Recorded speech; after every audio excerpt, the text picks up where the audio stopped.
Jobe Bellingham, thank you so much. First of all, how are you? I'm all good, thanks. Yeah, couldn't really ask for more. Nice Yeah. view. Yeah, we got a pretty view here in the US. How has the first few weeks been here in the US? How was the arrival? It's really good actually. Yeah, I met the boys and signed obviously before I flew out. So I feel like I'm starting to really settle in with the team. Obviously, it's tough signing for a new club and then flying away straight away. But a lot of people have made it as easy as possible for me. So yeah, to be honest, it's been really enjoyable. And now we're here in the US at the FIFA Club World Cup. How tough was it, depending from the situation that you had coming here now, to adapt to the situation, the conditions, the humidity? How was it? Yeah, it's difficult, especially the last part you said, the humidity and the heat. It's obviously unlike anything I've experienced in Sunderland or in Dortmund also. So yeah, it's something new, but like it's a unique tournament. So these are things that you're going to have to face. Yeah, I think we've dealt with it quite well in terms of training and stuff. We've still trained at a really high intensity, so yeah, things aren't looking too bad. And then you had your first 30 minutes for Borussia Dortmund. Yeah. How was the feeling coming in and to play for Borussia Dortmund? I felt a little bit like surreal, a bit strange to be honest, because Why? Because obviously it's in the United States, so it just feels really different. But it's definitely a really cool feeling. It's a unique stadium that I've not played at before or been to. So yeah, it was actually really cool to be honest, and I felt quite comfortable on the pitch. So yeah, glad. You just said that everyone tried to make it easy for you. Of Yeah. course, it's difficult to come to a new club. Is there something that surprised you at the club, like how you were welcomed and helped you to settle in? I wasn't necessarily surprised, but I was pleased that the players had been so like welcoming to me. You have natural, and this is not anything to do with me, but you have a natural as a human assumptions or like fears, I suppose, when you go to a new place, a new environment. So a lot of people, like I said, made it really easy for me, and that was like pleasing for me. Not so much surprising, but yeah, I was really pleased. Coming back to that, were there some players who helped you to integrate into the group, or were there even players where you said, "Oh my God, now I'm sharing the locker room with them"? Yeah, there's been loads, variety of ages and nationalities. So there's players who speak English at the club, not just them. You've got like Pascal, especially, who's helped me a lot on the pitch, and I'm really enjoying learning from him and asking questions of him because he's got a wealth of experience in the game at a really high level as well. But everyone like obviously Jamie, Carney, Gio, the English lads I've stuck with at the beginning, but I've started to speak to a lot more people now, spending a lot of time with Felix as well. So yeah, there's a really good blend of old and young players, experienced I should say, but yeah, no, yeah, I'm really enjoying it, and the lads are looking after me. Is this maybe also a little bit of luck that it's this tournament where you are like stuck together for like 2, 3, maybe 4 weeks, and you can really get along and meet everybody? Also, not only the players, but the club, the staff members, the physios, everyone. Yeah, for sure, and I think it helps that they get to know me as well. A lot of people I've been speaking to, just family and friends, they say, "Oh, it must be difficult that you've gone out there so soon." But I see it as a massive benefit before the season starts, and even before pre-season. It's like a pre-season really, but again a big opportunity in a big new unique tournament. So yeah, it's really cool actually, and it's really special because I get to come away and, like I said, everyone at the club, they get to know me more before the season starts. So yeah, it's a really good opportunity, I see it as. Let us talk about a little bit about you as a professional football player. Which position would you say you feel most comfortable playing? What would you prefer? Most comfortable? I like to be in the middle of the pitch, just where everything happens around me, and I can turn and manoeuvre in different directions and not just stuck to the side of the pitch. I really like to be in the middle of the pitch. So yeah, maybe as a double box pivot. Box player maybe? Yeah, box to box for sure. Like I like to do everything in between, but I don't mind playing as a 10 or 8 or 6. They're all fun positions. I'm all getting a lot of action in all positions. So wherever the coach wants to put me is fine by me. But yeah, like I said, I like to be in the middle of the pitch. And how would you describe yourself as a footballer? What stands out for Jobe Bellingham? Ooh, I don't know really. I don't know. Probably drive. Maybe things that you can't necessarily see directly, but they do come out obviously. But those are the players, like I remember an interview that Pep Guardiola said that, for example, Sergio Busquets or Toni Kroos, he said people don't understand how good those players are, how necessary. Sure. Toni Kroos left Real Madrid, and all of a sudden they did not win the Champions League. Yeah, for sure. I think players like that do the little things really well, just at a consistent level as well. I think there's a lot of top players who, because they only do it in flashes, they probably aren't appreciated as much, whereas I've worked on and I'm really trying to be as consistent throughout a 90-minute period in the game and then week after week as well. So I think I've definitely got better with that, but trying to like control games and things like that, for sure I think I'm getting better at. But yeah, probably my drive, I'd say I've become quite resilient as well in terms of making mistakes and things like that, just because of my circumstances in life really. So yeah, I'd say those things for sure. Are there some players where you say, okay, this is the kind of style I want to play when I'm playing as a 10 or as an 8? What do you mean?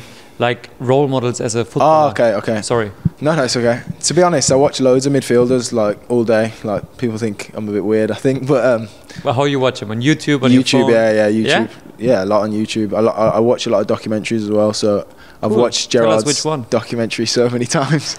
Even like Maradona's documentary is amazing, but there's nothing I can learn from him because he's too good.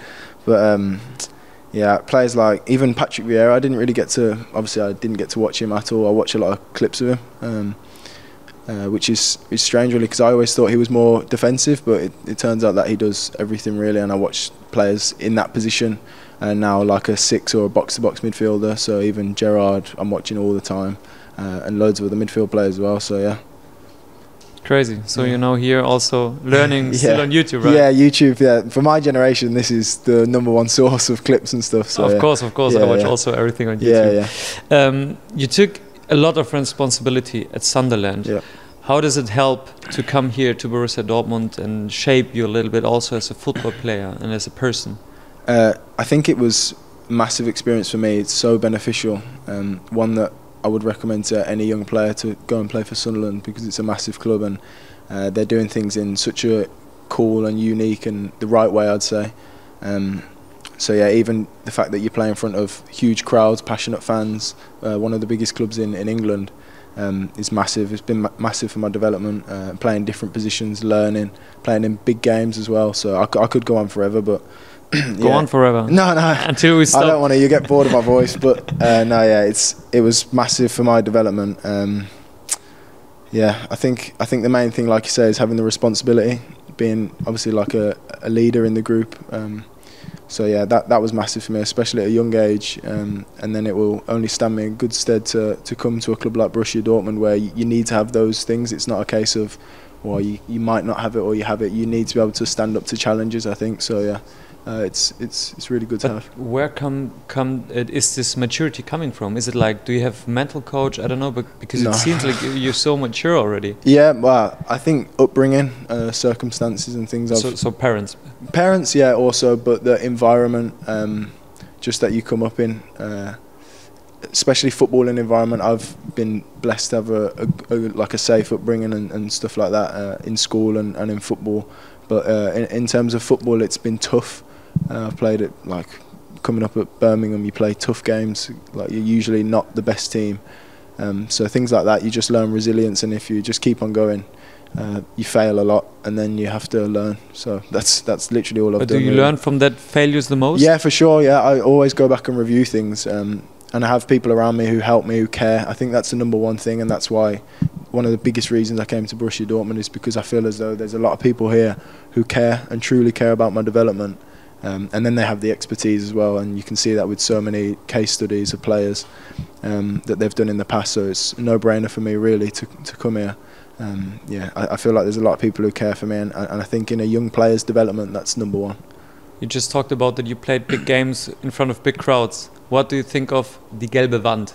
Die gelbe Wand. You know what it is? Is this the south stand? Yeah. Yes. Yeah. Oh well, I've seen it many times. So empty and full. I've been lucky enough to have an experience where I can go to the stadium, have a kick about with people in an empty stadium, and for a young kid, it was unbelievable, really. And then to see it full, as I haven't done yet as a player. But you watch a lot of YouTube. Have you seen something on YouTube or Instagram Reels? Because the gelbe Wand Oh no, I already know. Yeah, they're incredible. I already know this, and so loud. And I've been to so many big games at the Westfalenstadion that I know what it's about really. But I haven't yet experienced it as a player. So I'm really excited to do that, to be honest. That's why I think it felt a bit strange making my debut in US, you know, because I've been really looking forward to playing in front of the Südtribüne. Of course, your brother Jude played for this club, and now you took his same path. Yeah. But why did you decide on this path? Because of course you want to be your own person. Yeah. Well, I think I think it looks a bit contradicting. Or I don't really care how it looks, but it might look a bit contradicting to some people. But I spoke to Vatska and Yanni. They came over to England after the playoff final, and I was perhaps being biased against Dortmund for a very long time because not go there. Yeah, for sure, because you have anxieties and fears, and you want to be your own man. But I don't think I should let those, as I say, fears stop me from making the right decision. You know, like Vatska said to me, and the line that convinced me was, "It's not about being different; it's about being right." So for me, it was about choosing the right path, not necessarily a different one. If it's well, I don't think my path has been the same as to Jude's at all. But if the right path meant signing for Borussia Dortmund, as so many top young players have, not just me and my brother, then why would I not do it? And conversely, it would be a big mistake to sign for another club just because Jude's played here and it not go well. So either way, there's risks on both sides. There's pros and cons to every club, and in the end, like I said, I was biased against Borussia Dortmund, but for a long time they kept at it, trying to convince me, and they did that in the end. So and like my family always advised me, it's wherever your heart tells you to go. So you know, I did have a lot of time to think about it. I know the fans and myself as well were impatient, but listened to my head and my heart, and that's all that matters. My perception is the only one that matters at the end of the day. So yeah, that's what I chose. And then you also decided to wear Jobe as your name. When does it grow in you, this decision to say, okay, this is me? Well, if I'm being really honest, obviously it started when I first signed for Sunderland. I've maybe thought about it a few times. I thought, yeah, that would be quite cool, but only when people like brought it up to me. I never thought about it like spontaneously on my own. Someone close to me would say, that would be cool if you did that. And then someone who's quite special to me, a coach that I had at Sunderland and at Birmingham when I was a kid, he said, why don't you do that at Sunderland? And just because I was young, I thought it would be cool to have my own name on the back of my shirt. Okay. So yeah, it was more that than anything. I wasn't really trying to have a deeper like meaning behind it, but I suppose you can find that in that act. But yeah, I think it's quite unique and it's quite cool, and it's something that I enjoy having. It just allows me to show that I'm making my own path, and some people might not like it, but I don't really. But you don't care about those voices, right? No, exactly. Yeah, but I don't think you can pursue your purpose and care about what people think at the same time. I listen to a lot of people who are really experienced in the game, and they know what they're talking about basically, and they're not ultra crepidarians online just throwing their opinion out to maybe bring you down. No, I won't listen to people like that, and yeah, I'm just going to continue just trying to get better every day, keep stacking days really. So yeah, and yeah, having my name on the back, it's something cool, and as a kid I thought it'd be cool, but yeah, I suppose it's become bigger now and unique to myself. Did you have, while playing football, was there a defining moment for you while playing, like, this is what I want to do, I want to become this, while growing up playing in the youth? Did you have a most defining moment? Yeah, you probably have loads, to be truthful. Every young player probably has loads of moments where like my dad used to say, the penny drops. But for a young player to be... The penny drops. I'm yeah. German. Oh yeah, it means like in your head, you know, when like a penny drops, it's almost like a bit of clarity, and you realise what it is that you want. So yeah, I think along the way, a lot of pennies drop basically. And there's still many to come, I imagine. So yeah, I would have had loads of defining moments, I'd say, and they usually come after adversity, to be quite honest with you, where you've got to kind of reshape how you thought about the game, about your game, about your mentality, your attitude, and it's important that you do this, you evaluate, because you do need to learn, you need to grow. You don't know everything at 16 or 14, and you shouldn't be too stubborn to learn, basically. But you're still so young. Where does this reflection all come from? I'm really impressed. Also, the validation that you're talking about. It's crazy. I don't know. I'll give my parents the credit, to be honest. But a lot of people. I've had a. Like I said, I've been lucky enough to have a lot of people in my life who care about me, and they've offered me ways to reflect on myself. I've not really had people in my life who will, after a mistake, try and tear me down or shout at me, which like I say, I've said so many times, that's something that I'm really lucky to have had, because not everyone has that. But yeah, it's down to those people that I've had in my environment, in my circle, growing up, and then you catch on with some parts and it sticks to you. So yeah. Are those also the people who help you to have a little bit of downtime when, I mean, the business is so quick, it's so insane, it's the millions and millions that everybody's watching it, to like take a step back, relax, and how do you like calm down in this crazy business? What, like playing FIFA, in my watch YouTube? Time? Yeah, pretty much, yeah. No, but like I have a life. I was somebody like in life before I played football. You know, I'm a human being. And I'm a kid, so I did things that kids do. So I've messed about. Obviously, having a brother as well, it's like you just mess about with your big bro, you know. So yeah, I've I don't know what to say. I've lived a happy life as a kid, and then away from football, that doesn't change even when you become a footballer.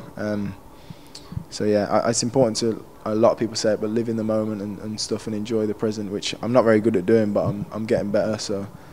Yeah, it's important to do those things. Just switch off occasionally. That's a good point. Help me to get that, because it's the same for me. Yeah. It's so quick in this business. How do you do it to like realizing more this moment? I think for me as well, like just recognizing when you can come away from groups of people, you know, and like I do like to, you know, like evaluate things on my own, and because I'd like to think I'm quite independent. So yeah, I think having time by yourself, as I've said, to just take a second, really. And I feel like when people are speaking to you in football, like they're always asking you about the next thing and what's like, and it's like you don't need to worry about those things all the time. It will get on top of you and it will just stress you out, and it's exhausting on your head and on your brain to do that. So yeah, I just step back, really. And like I say, I've got people who recognise that I need to do that, and like my parents are really good at that. They're not always talking to me about the game, even though I want to. It's good to have like a little distraction sometimes where you can just switch off. Okay, then finally, how would you describe yourself in like 3 words? As a person? Whatever you want. As a footballer, as a person? 3 words. Who describe you? I don't know. Person, probably driven. It would be one. Okay. Maybe stubborn. A lot of people would say quite stubborn. But that's good in that business. Yeah, it's good. It can be bad also at times. Like I still make mistakes with it, but also say it's like 2 sides of the medallion, right? How you say it in British? Yeah, it's true. Open-minded, maybe, as one word, little dash in between. It counts. It counts. Yeah, yeah. Open-minded. Like I said, I've said a lot in this interview, just about learning and growing and stuff like that. And I've had to like reshape myself so many times, and that comes through being resilient and open-minded to learn from people who know more than yourself. So, driven, open-minded, and stubborn. Stubborn. Jobe Bellingham. Thank you so much. No worries. Thank you. Thanks.